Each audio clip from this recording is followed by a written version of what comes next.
மீன ராசிய பொறுத்தவரைக்கும் ஜூலை மாதத்துல நல்ல நன்மைகள் இருக்குங்க. உங்களுடைய ராசி ஜென்ம சனியாக இருந்தாலுமே குருவோடைய அனுகிரகம் இருக்கு. குரு 5ஆம் இடத்துல இருந்து சனிய பார்க்கறனால சனியோடைய தாக்கம் குறையும்.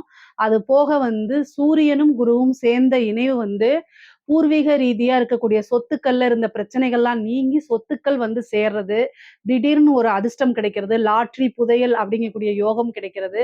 நீங்க நெனச்ச விஷயங்கள் கைகூடுறது, ஒரு விஷயத்த இத செஞ்சுட்டு அதோட ரிசல்ட்ட எதிர்பார்த்துட்டு இருப்பீங்க. அது நல்ல பலன்களா முடியறது, தொழில் மூலியமா நல்ல லாபம் கிடைக்கிறது, உத்தியோகத்துல ப்ரமோஷன், நல்ல வருமானம் கிடைக்கக்கூடிய அமைப்புகள்லாம் இந்த மாதம் இருக்கு.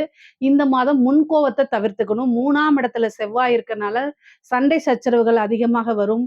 தேவையில்லாத எமோஷனலா இருக்கும் உங்களுக்கு. ஒரு விஷயம் கிடைக்கல அப்படின்னா, டக்குனு எமோஷனல் ஆயிருவீங்க. அதனால யார்கிட்ட காமிக்கிறதுன்னு தெரியாம வீட்ல காமிப்பீங்க. அது தேவையில்லாத வாக்குவாதங்கள் ஆகி பிரிவினைகள் எல்லாம் உண்டு பண்ணிரும். அதனால கவனமாக இருங்க. குரு அனுகிரகம் இருக்கனால உங்களுடைய கெரியர் டெவலப்மெண்ட்ல ஃபோக்கஸ் பண்ணீங்கன்னா, அது ரொம்ப ரொம்ப நல்லது. 3ஆம் இடத்துல இருக்கக்கூடிய செவ்வாய் முன்கோவத்த தவிர்க்கிறது நல்லது, நல்லது, நல்லது. ஏன் இத சொல்றேன்னா, 6ஆம் இடத்துல சுக்கிரன், கேது இணைவு இருக்குது. அதனால மனைவி வழி பிரச்சனைகள், கணவன் வழி பிரச்சனைகள், கலத்திர ரீதியா இருக்கக்கூடிய பிரச்சனை, பெண் வழி தொடர்புல இருக்கக்கூடிய பிரச்சனைகள்லாம் வரதுக்கு வாய்ப்பு இருக்கு. அதனால கவனமா கையாளல அப்படின்னா, அது ஒரு சட்ட சிக்கலா மாறுறது, அல்லது மன உளைச்சலா மாறுறதுக்கு உண்டான அமைப்புகள்லாம் இருக்கு. ஹெல்த் ரீதியா சில சில பிரச்சனைகள் வரதுக்கு வாய்ப்பு இருக்கு. அதனால கூடுதலான கவனம் தேவை.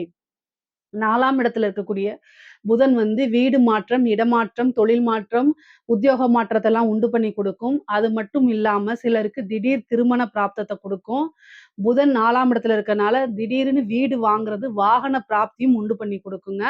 நல்ல அதிர்ஷ்டம் அப்படிங்கிறது 5ஆம் இடத்த தான் சொல்லுவோம். 5ல குரு உச்சமா இருக்கு. உங்க ராசி அதிபதியா இருக்கனால இந்த மாதத்த பொறுத்தவரைக்கும் நல்ல அதிர்ஷ்டமான மாசம் தான் உங்களுக்கு.